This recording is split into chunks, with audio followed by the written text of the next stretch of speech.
নমস্কার, কেমন আছো তোমরা সবাই? পায়েলের সংসারের একটি ছোট্ট ব্লগে তোমাদের সবাইকে স্বাগত জানাই। আজকের ভিডিওটা শুরু করলাম সকালবেলা চা মুড়ি খাওয়া দিয়ে। কিট্টুকে অনেকক্ষণ হলো রেখে এসেছি, এসেই কিচেনটা একটু গুছিয়ে নিয়েছিলাম, কারণ একদম অগোছালো লাগছিল কিচেনটা। তারপর চা মুড়ি করে মাকে দিয়ে তারপর আমি খেয়ে করছিলাম ভিডিওর কিছু কাজ। আর আজকে রান্নার দায়িত্ব দিয়েছি মাকে, যেহেতু নিরামিষ রান্না, মোচা টোচা রান্না হবে, তো এত মোচা টোচা রান্না করতে সময় লাগে। তো সেই সময় রান্নার পিছনে দিতে গেলে আমার ভিডিওর কিছু কাজ করা হবে না। ভিডিও বানানো হয়েছিল না আগের দিন বিকেলবেলায়, তো এখন আমি সেই ভিডিওগুলো বানালাম। এখন মোটামুটি 11টা অলরেডি বাজছে। এইটা গুছিয়ে 11টা না, পৌনে 11টা বাজে। এই ঘরটা এখন গোছাবো, এই যে বিছানায় বসেই কাজটা করছিলাম। তার আগে কিন্তু ব্লগে ভয়েস করেছি, মানে কিছুই করা হয়েছিল না আগের দিন, কিছুই রেডি করে রেখেছিলাম না, আজকেই সব কিছু করতে হলো।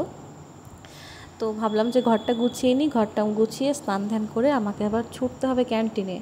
মানে একটা তো দায়িত্ব না, সব দায়িত্ব কিন্তু আমার ওপর, তাই একটু চাপ হয়ে যায় মাঝে মাঝে। এই যে বাজার ঘাট করা বা কিট্টুকে রাখতে যাওয়া, তার বাইরেও যখন অন্য কোথাও যেতে হয় তখন একটু বেশি খাটুনিটা বেড়ে যায়। তো আজকাল মিলিটারি ফ্যামিলি চ্যানেলে শুধু রান্নার ভিডিও দিই না, তার সঙ্গে মাঝে মাঝে ক্রাফটের ভিডিওগুলো দিই। তো আজকেও একটা কিছু বানিয়েছিলাম, যেটা আগের দিন অলরেডি আপলোড হয়ে গেছে। তো সেই ভিডিও বানানোর পেছনে প্রচুর সময় চলে গেছে।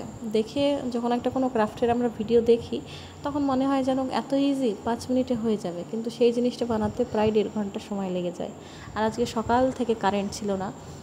তো এইটা একটা বড় সমস্যা হয়েছিল যে আমাকে 5-10 মিনিট কেন বলবো, আধা ঘন্টা আমি একাই মানে এমনি ফ্রি বসেছিলাম, যে কারেন্ট না থাকলে স্নানেও যাওয়া যাবে না, কারণ আমাদের বাথরুমটা খুব অন্ধকার, রান্নাঘরটাও খুব অন্ধকার, তার সাথে ঘরের অবস্থাও মানে মানে কি বলবো, রিং লাইট না জ্বালালে না ভিডিও আর করা যায় না, শর্ট ভিডিও ভালো লাগে না, অন্ধকার অন্ধকার হয়।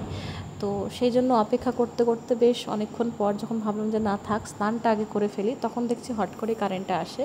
আর ঠিক সেই সময় কারেন্ট আসাতে স্নানে না গিয়ে আমি কিন্তু ভিডিওর কাজটা শুরু করি, কারণ আমি মানে ভেবেই নিয়েছি যে কাজের ক্ষেত্রে কোনো রকম মানে আপোষ করব না, কাজ আমাকে করতেই হবে, যাই হয়ে যাক না কেন।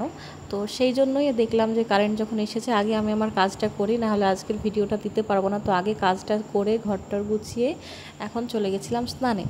স্নান ধ্যান করে কিন্তু আজকে পুজোটাও মাই দিয়ে দিয়েছে। আজকে কি বলবো, আমার এমন একটা মানে খ্যাচাম্যাচা হয়ে আছে কাজের, যে আমার সেরকম কোনো কাজ আমি সত্যিই করতে পারিনি। রান্নাবান্না, পুজো, এগুলো মাই করেছে সব। তো আমি দেখলাম যে স্নান ধ্যান যখন হয়ে গেল, জামা কাপড়গুলো মেলে দিয়ে যাই, এটা আমার ভুল হয়ে যায়। মানে আমি সবসময় আমার অভ্যাস, জামা কাপড় কাচার পর সঙ্গে সঙ্গে মেলা হয় না, এখানে আসার পর, কিন্তু বাড়িতে থাকলে হয়ে যায় মেলা। বাড়িতে স্নান টান করে সরাসরি সিঁড়ি, ঘরের সামনে, বাথরুমের সামনে সিঁড়ি, তো আগে গিয়ে জামা কাপড় মেলে দিয়ে আসি। কিন্তু এখানে সিঁড়ি তো অনেকটা দূর, মানে একদম ছাদে যেতে হয়, ভালো লাগে না। তো সেই জন্য মাঝে মাঝে যাওয়া হয় না, অল্প জামা কাপড় থাকলে ঘরের মধ্যেই মেলে দিই। তো গামছাটা ওখানে মেলেছিলাম, তারপর দেখলাম গাছের ডালগুলো ভেঙে যাবে, থাক সাইডে দিয়ে দিই, তো সেই মতো সাইডে দিয়ে দিচ্ছি। আর একবারেই রেডি হয়ে গেছি, কারণ আমি যাব একটু ক্যান্টিনে, বললামই তো তোমাদের সাথে। তো সবাই বলে যে একার সংসারে কাজ কি, তো আমি একটা কথা বলি যে একার সংসারেও সেম একই রকম কাজ। যদি আমি একটা মানুষের, হ্যাঁ এটা ঠিক যে আজকে হয়তো যে কদিন আমি একা ছিলাম, সেই কদিন আমার রান্না 1 ঘন্টায় হয়ে যেত, একা মানুষের রান্না করতাম 1 ঘন্টায় হয়ে যেত। কিন্তু এখন আমরা 3টে মানুষ, তো সেখানে রান্না করতে 1 ঘন্টার জায়গায় 1.5 ঘন্টা লেগেই যাচ্ছে। বা হয়তো কোনো দিন এমন হতো যে 2টো আলু থাকতো, সেটা দিয়ে ভাবতাম যে থাক আজকে 2টো আলু দিয়ে তরকারি হয়ে যাবে, আজকে আর বাজারে যাচ্ছি না। কিন্তু এখন সেই জিনিসটা হয় না। এখন যেহেতু একজন বাড়িতে আছে, তো তার দায়িত্বটা সম্পূর্ণই আমার ওপর। তো সেখানে কোনো জিনিস ঘরে কম থাকাটা আমার একদম পছন্দ হয় না, বা কখনোই এরকমটা করি না যে থাক, মানে আমি একা থাকলে যেরকমটা করি যে থাক খাবো না বা আনবো না, এই ব্যাপারটা আমি একা থাকলে করি, কিন্তু কেউ থাকলে আমি এই জিনিসটা একদমই করতে পারি না, সে যেই হোক না কেন। তো প্রত্যেকটা জিনিস আমি টাইম টু টাইম নিয়ে আসি এবং ঘরে স্টকে রাখার চেষ্টা করি, কারোর যাতে মানে কারোরই যেন খারাপ না লাগে যে ঘরে কোনো জিনিস থাকছে না বা কি, এরকম যেন মনে না হয়, বা এমনটা মনে না হয় যে একা আছি বলে কিছুই করছি না, এরকম যেন মনে না হয়। আমি সবটা প্রপারভাবে করার চেষ্টা করি। তো একা থাকলে কিছু কিছু জিনিস আমি একটু মানে রিল্যাক্সে থাকতাম, যে ঠিক আছে যেটা নেই তো নেই, পরে নিয়ে আসবো, এরকম একটা ব্যাপার হতো। কিন্তু এখন সেটা আর হয় না, এখন যেটা লাগবে সেটা তো লাগবেই। তাই এখন আমার মানে প্রত্যেক দিনই বাজার করতে হয়। আজকেও যেমন আসার সময় দুধ, তারপর আলু টালু কিছু কিছু জিনিস এনেছিলাম কিট্টুকে রেখে আসার সময়। আবার এই যে নিজের কাজ ছেড়ে, ভিডিওর কাজ ছেড়ে, তারপর ঘর দুয়ার একটু পরিষ্কার পরিচ্ছন্ন করে এখন আবার বেরিয়ে যাচ্ছি ক্যান্টিনে। আর ক্যান্টিনে যাওয়াটা এই কারণে, কারণ বুঝতে পারছো বাইরে মেঘের পরিস্থিতি, কখনো প্রচণ্ড রোদ হচ্ছে, কখনো বৃষ্টি চলে আসছে। তো একটা সেকেন্ড তুমি ছাতা ছাড়া বেরোতে পারবে না। আর রোদের তো প্রচণ্ড তাপ, তাই ছেলেকে নিয়ে আসাটা খুব মুশকিল হয়। 12:30 মানে বুঝতে পারছো কী পরিমাণ রৌদ্র হবে। তো আমার যে ছাতাটা সেটা একটু নষ্ট হয়ে গেছে। ছাতাটা কিন্তু নতুন, এই বছরেই কেনা, এখানে এসেই কেনা। 3 থেকে 4 মাস হয়তো হবে, 3 মাসই হয়তো হবে ছাতাটা কেনা, কিন্তু হট করে ছাতাটা এরকম হয়ে গেল। তার পিছনে কারণ এটাই যে যখন বৃষ্টি হতো, বৃষ্টির সময় আমি ডাইনিংয়ে, মানে আমাদের ঘরের বাইরে যে জায়গাটা, বেলকনির যে এরিয়াটা, সেখানে আমি ছাতাটা মেলে দিতাম যে বৃষ্টির জলটা শুকিয়ে যায়। তো সেইভাবে মেলে দিতাম। কিট্টু ওখানে গিয়ে খেলা করতো, ছাতার ওপর চড়তো, কিছু কিছু জিনিসও করতো, সেই জন্যই ছাতাটা একটু নড়বড়ে হয়ে গেছিলো। তারপরেও চলছিল। হঠাৎ করে 2-3 দিন থেকে ছাতাটা একবার বন্ধ হলে আর খুলছে না, খুললে বন্ধ হচ্ছে না, এরকম একটা সমস্যা হয়েছে। তো স্কুলের মধ্যে লোকজনের মধ্যে গিয়ে একটু খারাপ লাগে, ব্যাপারটা লজ্জা লাগে। তো হাজব্যান্ড বললো যে তুমি এত প্রবলেমে কেন ভুগছো। তো এদিকে মা রান্না করছে, আমি এখন বেরিয়ে যাব। তো বলছে এত প্রবলেমে কেন ভুগছো, তুমি তো যাও স্কুলে, ওখানে ক্যান্টিনেই তো কত ছাতা পাওয়া যাবে, তো ওখান থেকেই তুমি নিতে পারো। তো আমিও দেখলাম যে হ্যাঁ, ছেলেকে আনতে যাওয়ার আধা ঘন্টা আগে গেলেই ক্যান্টিন থেকে শুধু ছাতাটা নিয়ে চলে আসলেই হবে। আর এই যে মেঘের অবস্থা, এখন দেখো আবার অন্ধকার হয়ে গেল। তো আপাতত আমি ছাতা নিয়ে যাচ্ছি না। তারপরে ক্যান্টিন থেকে জিনিস তুলে ওই যে ছাতা নিতে গেছি, তার সঙ্গে কিন্তু 4-5টা জিনিস নেওয়া হয়ে গেছে। মেয়েদের মনটা এরকমই, একটা জিনিস নেব ভাবলে কখনোই একটা নেওয়া হয় না। ছেলের জন্য 2 অ্যাপেলের ওআরএস নিয়েছিলাম, তার সঙ্গে একটা ডেইরি মিল্ক নিয়েছিলাম আমার ভিডিওর জন্য, আর কর্নফ্লেক্সটাও ভিডিওর জন্য নিয়েছিলাম, আর তার সঙ্গে নিয়েছিলাম ছাতা। এবার ছেলেকে নিয়ে, ছাতা নিয়ে, ব্যাগ নিয়ে, তারপর ডিমের ট্রে নিয়ে এসেছি, মানে ডিমের পাতাগুলো নিয়ে এসেছি, একটা দইয়ের ভাঁড় নিয়ে এসেছি। আমি যে কী করে এসেছি আমিই জানি, মানে কান্না পেয়ে যাচ্ছিল আমার। আর তার থেকে বেশি কান্না পেলো দেখলে, আগে পিঙ্ক ছাতা ছিল, সেই পিঙ্ক ছাতাটা খুলতে গিয়ে দেখি এক জায়গায় ফাটা। আবার আমি এই রোদ গরমে 1টার সময় আবার আমি হাঁটতে চলে যাই ক্যান্টিনে গিয়ে আবার এক্সচেঞ্জ করিয়ে এই গ্রিন কালারের ছাতাটা নিয়ে আসি। মানে আমার আজকে কান্না পেয়ে গেছে বলতে গেলেই, মানে আমার এখন খারাপ লাগছে, মানে এত আমি হাঁপিয়ে গেছিলাম। আমি গিয়েছি 11:30টায়, 11:30টা থেকে, মানে সকালবেলায় মোটামুটি 6টায় উঠেছি, 6টা থেকে 11:30টা অবধি টাইমটা কিন্তু আমার খুব আরামের ছিল না। ভিডিও বানানোর চাপ ছিল, নিজের চান ধ্যান খাওয়া দাওয়া এইসবের চাপ ছিল, ঘরটার গোছানোর চাপ ছিল, ছেলেকে আনতে যাওয়া ছিল, তারপর ক্যান্টিনে গেলাম, বাজার করলাম, বাজার করে ছেলেকে নিলাম, আসার পথে দই নিয়ে আসলাম, দুধ নিয়ে আসলাম, ডিম নিয়ে আসলাম। এবার সব কিছু আনার পর এসে দেখছি ছাতাটা ভাঙা। তখন আমি অলরেডি, মানে কি বলবো, আমার শরীরে একটু এনার্জি নেই, 1 ফোঁটা এনার্জি তখন ছিল না। ঠিক সেই মুহূর্তে যখন দেখলাম ছাতাটা ভাঙা, এবার ক্যান্টিনের জিনিস, সেই জিনিসগুলো সহজে রিটার্ন করা হয় না, কারণ ওখানে বলে দেওয়া হয় যে তুমি সব কিছু ঠিকঠাক করে দেখে নাও, এরকম একটা কিছু বলা হয়। তো আমি যেহেতু একটু তাড়াতে ছিলাম যে ছেলের ছুটি হয়ে যাবে, ভয় লাগছিল, তাই আমি তাড়াতাড়ি করে কিন্তু ছাতাটা নিয়ে চলে এসেছিলাম। তো বাড়ি এসে এই ঘটনা। তো আমি সঙ্গে সঙ্গে হাজব্যান্ডকে ফোন করি যে কী করব। আমি জানি যে একটা সময় কিন্তু ক্যান্টিন বন্ধ হয়ে যায়। তো তখন বাজছিল 12:45 মতো। তো হাজব্যান্ড বললো যে, আমি বললাম যে বিকেলে গেলে হয়তো জিনিসটা আমি আর পাবো কি ঠিক নেই, তাহলে এখনই যাই।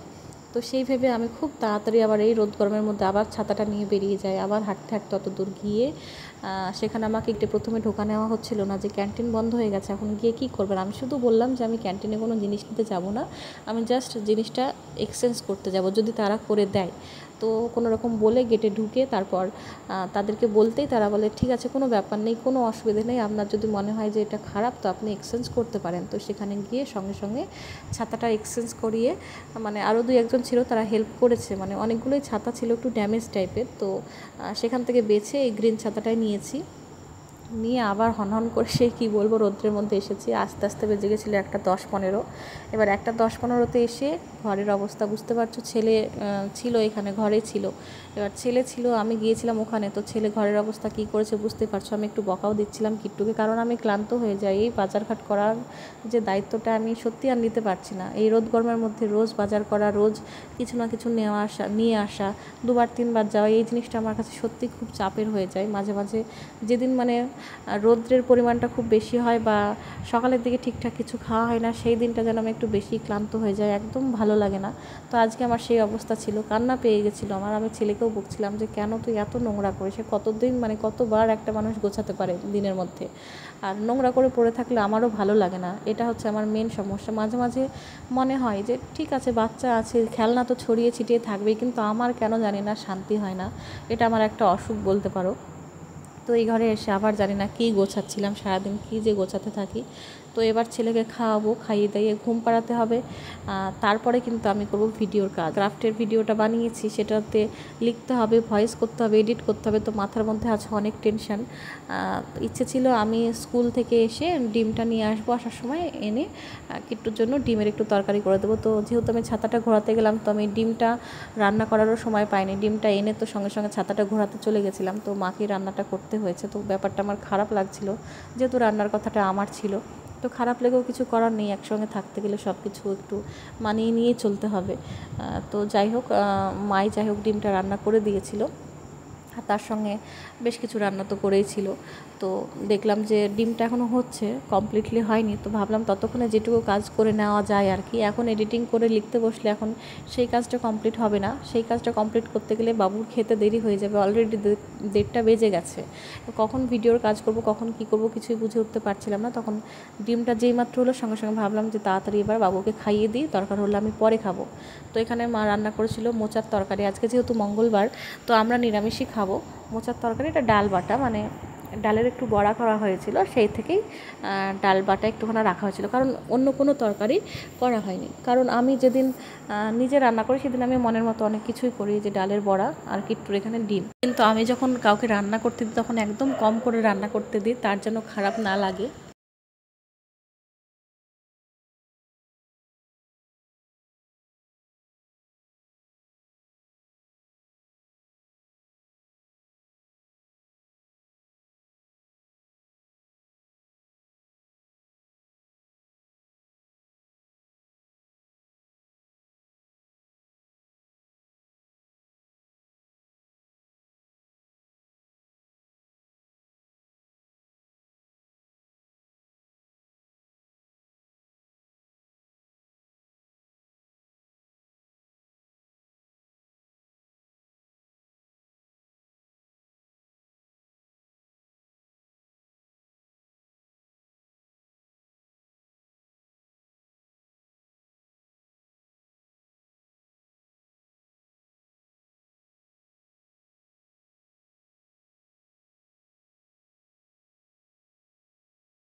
বসে বানানোটা খেয়ে নিক, ততক্ষণ আমি করব একটু কাজ ভিডিওর।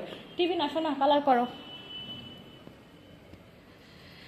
এই যে সব কিছু রেডি করে রেখেছি, এখন করব ভিডিও। আর ভিডিও চক্করে আমার খরচা দেখো। এখানে নিতে হয়েছে দুধের প্যাকেট, যেটার দাম 30 টাকা। এখানে আনতে হয়েছে একটা দইয়ের ভাঁড়, যেটার দাম 50 টাকা। মানে ছোট দই ছিল না, কিন্তু আজকে মঙ্গলবার কী বানাবো, সেই জন্য নিরামিষ দইটাই বানাবো।